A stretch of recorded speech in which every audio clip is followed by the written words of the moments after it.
자, 우선 신생아의 특징에 대해서 살펴보겠습니다.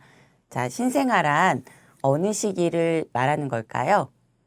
네, 태어나서부터 첫 번째 1개월까지 가장 정말 이게 뭐 사람인지 인형인지 모를 정도로 태어나자마자 이제 막 1개월까지의 기간이 바로 신생아기입니다.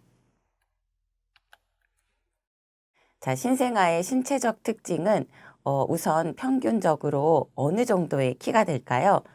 네, 보통 대략 그 성인 네, 손으로 봤을 때 손바닥부터 이 팔꿈치까지 이 정도의 이렇게 딱 길이 정도가 신생아의 키라고 보시면 될 것 같은데요. 보통 50cm 전후입니다. 그래서 남아가 약간 더 큰데요. 51.4cm, 또 여아의 경우는 50.5cm라고 하고요. 물론 이 키는 꼭 성별에 관계없이 개인 차이는 약간 있다고 보시면 되겠습니다. 자, 그리고 평균적인 신생아의 몸무게는 몇 킬로 정도가 건강하다고 볼 수 있을까요? 네, 보통 뭐 3kg에서 3.4kg 정도가 적절하다고 볼 수 있겠는데요.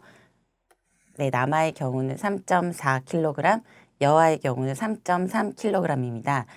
이 당시는 정말 0.1kg이 얼마나 그 차이가 있는지 1kg는 어마어마한 차이고요. 0.1kg 전후도 상당히 큰 차이라고 볼 수 있고 보통 이제 3kg 정도가 적당하다고 보는데 3.4 정도도 괜찮은 평균 몸무게라고 할 수 있습니다.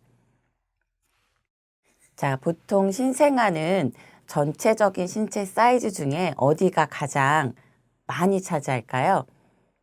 네, 그렇죠. 아무래도 태어나자마자 아이들은 머리 크기가 신체 전체 중에 가장 많이 차지합니다.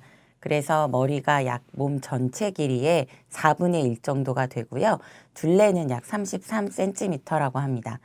그래서 저희가 머리 둘레 사이즈를 그 임신기 동안에 계속 그 초음파로 재게 되는데 막상 머리 크기와 머리 둘레가 태어날 때 굉장히 중요한 사이즈라고 볼 수 있죠.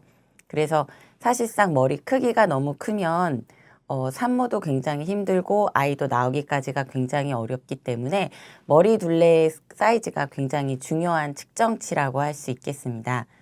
자, 그리고 그 신생아의 가슴 둘레는 약 32cm. 그러고 보니까 머리 둘레가 가슴 둘레보다 약간 더 크네요. 그렇죠? 그리고 6개의 천문 중 대천문과 소천문이 있는데 대천문은 생후 18개월 정도에 다치게 되고 소천문은 생후 1년 이내에 다치게 됩니다. 자, 그래서 태어나고 나서 이후에 생후 4개월이 됐을 때 출생 당시 몸무게의 약 2배인 6kg 전후가 된다고 할 수 있고요. 돌 정도 된 생후 12개월 때는 출생 당시 몸무게의 약 3배, 그리고 키도 약 1.5배 정도로 굉장히 출생부터 1년 사이에 급속도로 신체적 성장이 이루어진다고 볼 수 있습니다. 자, 태어났을 때부터 성인기까지의 신체 비율이 어떻게 달라지는지 참고로 보시겠는데요. 네, 보신 것처럼 이게 100% 자기의 전체 키라고 한다면 태어났을 때부터 신생아기 약 2개월 정도까지는 거의 50% 정도가 머리 크기라고 볼 수 있고요. 또 5개월에는 약간 더 작아지고 또 2세 정도 됐을 때 이렇게 되고 점차적으로 머리 크기의 비율이 네, 이렇게 달라진다고 할 수 있습니다.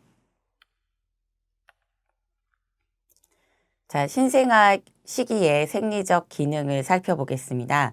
자, 신생아 시기에는 좀 조심해야 되는 부분이 출생 후에 약 3, 4일 정도가 지나면 아이의 피부와 안구가 노랗게 변하는데 이걸 우리가 신생아 황달이라고 이야기를 합니다. 이 현상은 아직 신생아 시기에 내장 중에 하나인 간의 기능이 성숙을 덜 했기 때문에 생겨나는 일이고요. 대개는 심하지 않고 일주일 정도 지나면 간 기능이 원활하게 돼서 회복을 하게 됩니다.